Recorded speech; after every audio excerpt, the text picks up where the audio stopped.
Marcus Rashford ကို Hansi Flick ကတော့အပိုင်ကျန်နေပါပြီ။အားလုံးပဲမင်္ဂလာပါ United Principal Facebook Page နဲ့ YouTube Channel လေးကနေအားလုံးကိုပြန်လည်ကြိုဆိုလိုက်ပါရစေ။ United ငယ်မွေးချန်ပေါင်ကစားသမားဖြစ်တဲ့ Marcus Rashford ကို Barcelona ဘက်ကဒီနွေရာသီမှာအပိသက်ဝယ်ယူဖို့ဆန္ဒရှိနေကြပါပြီ။ဝယ်ယူခြင်းစရာတကယ်လည်းကောင်းပါတယ်။ Rashford က United ကနေကိုလိုဂျုံထွက်သွားပြီးတဲ့နောက်အလန်းစားချီစွမ်းတွေကိုပွဲတိုင်းလိုပြသထားတာပါ။အသင်းရဲ့အဓိကတိုက်စစ်ကစားသမားတွေဖြစ်တဲ့ Rafinha နဲ့ Lewandowski တို့တန်ရနေတဲ့အချိန်မှာ Rashford ကပွဲထွက်ကစားခွင့်ရခဲ့တာပါ။ Rashford ပွဲထွက်ကစားတဲ့အချိန်မှာပဲနှစ်ရှည်လာများအသင်းမှာအားကိုးရတဲ့ Lewandowski ကိုမလို့အတော့လောက်အောင်ချီစွမ်းပြနေခဲ့တာဖြစ်ပါတယ်။မင်းညာကဘာစီလိုနာနဲ့အိုလံပီယာကော့ရဲ့ချန်ပီယံလိပွဲစဉ်မှာတွင်ကိုအထိသွင်းယူပြီး United မှာ Prime Time ဖြစ်ခဲ့တုန်းကပုံစံတိုင်းပြန်လည်မြင်တွေ့ခဲ့ရတာဖြစ်ပါတယ်။ Rashford ဟာဘာစီလိုနာကိုပြောင်းလာပြီးတဲ့နောက်မှာချန်ပီယံလိပွဲထွက်ကစားတဲ့၃ပွဲလုံးမှာတွင်ကိုလေးကိုနဲ့ဂိုးဖန်တီးမှုတစ်ချိန်ပြုလုပ်ထားပြီးကိုယုံကြည်မှုပြည့်ရှိအောင်ပြန်လည်တည်ဆောက်နေခဲ့တာပါ။ United မှာ10စုနှစ်တစုကြာကစားတဲ့ Rashford ဟာအသင်းရဲ့နီးပြပြောင်းလဲတွေကြောင့်ကစားဖို့နည်းစနစ်တွေပြောင်းလဲခဲ့လို့သာခြေစွမ်းကအနှိမ့်မြင့်တက်ကြရှိနေခဲ့တာပါ။ဒါပေမဲ့ Rashford ကောင်းခဲ့တဲ့အချိန်ကလက်ရှိမှာအကောင်းဆုံးကစားသမားဖြစ်တဲ့ကန်လီယန် Mbappe လည်းမရှင်နိုင်ခဲ့ပါဘူး။ United နဲ့အတူ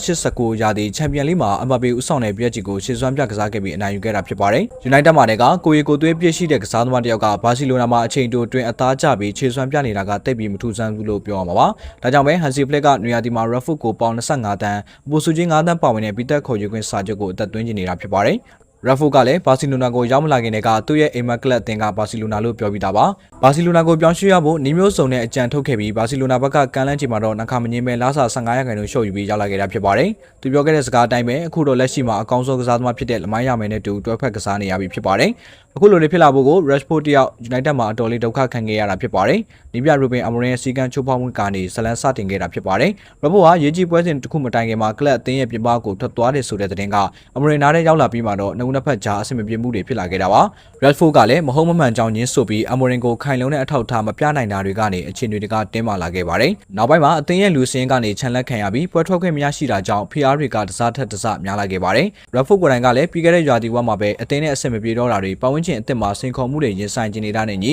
အက်စတိုမီလာကိုရာသီဝက်ငှားနဲ့ထွက်သွားခဲ့ပါတယ်။အက်စတိုမီလာမှာလည်းကိုရီကိုသွေးကောင်းခဲ့တဲ့သူဖြစ်တာကြောင့်ခြေစွမ်းမြကစားခဲ့ပေမဲ့ချန်ပီယံလိဝင်ခွင့်မရရှိတာကြောင့် United ထံပြန်လည်ရောက်ရှိလာခဲ့ပြီးနောက်ဆုံးမှာဘာစီလိုနာကိုတရားသီအငှားနဲ့ရောက်ရှိလာခဲ့တာဖြစ်ပါတယ်။အခုတော့ Hansi Flick လက်အောက်မှာပြိုင်ပွဲစုံ12ပွဲကစားပြီးသွင်းကို9ကိုဂိုးဖန်တီးမှု4ချိန်ပြုလုပ်ထားကအထင်ကြီးထင်ရှားခြေစွမ်းမျိုးပြသထားတာဖြစ်ပါတယ်။ Rashford အနေနဲ့မင်းညာကချန်ပီယံလိပွဲပြီးမှာလာမယ့်တင်းတို့ည El Clasico ပွဲစဉ်ဖြစ်ရင်ဆိုင်းမဲ့ပွဲပေါ်မှာလည်းရင်ခုန်မိကြောင်းသူ့အနေနဲ့ဘာစီလိုနာကိုလာခဲ့တာဒီလိုပွဲမျိုးကစားဖို့ဖြစ်ကြောင်းပြောဆိုခဲ့ပါတယ်။ဒါပြင်မင်းညာကစားခဲ့တဲ့ဗဟိုတိုက်စစ်နေရာနဲ့ပတ်သက်ပြီးအသင်းကလိုအပ်တဲ့အချိန်မှာအဆိုပါနေရာကိုလည်းကစားပေးဖို့အသင့်ဖြစ်ကြောင်းပြောဆိုခဲ့ပါတယ်။ဘာစီလိုနာမှာပျော်နေတဲ့ United ငယ်မွေးချန်ပေါက်ကတော့ရာသီကုန်မှာဘာစီလိုနာကိုအပိသက်ပြောင်းရွှေ့ဖို့ရှိနေခဲ့ပြီဖြစ်ပါတယ်။ United ကိုချင်ခင်ကြတဲ့ပရိသတ်တွေအတွက်စိတ်ဝင်စားစရာကောင်းတဲ့သတင်းအကြောင်းအရာတွေကိုတင်ဆက်ပေးသွားမှာမို့ United Principal Facebook Page နဲ့ YouTube Channel လေးကို Like and Subscribe လုပ်ပေးသွားခဲ့ကြပါဦးခင်ဗျာ။ ကြည့်ရှုပေးခဲ့တာကျေးဇူးတင်ပါတယ်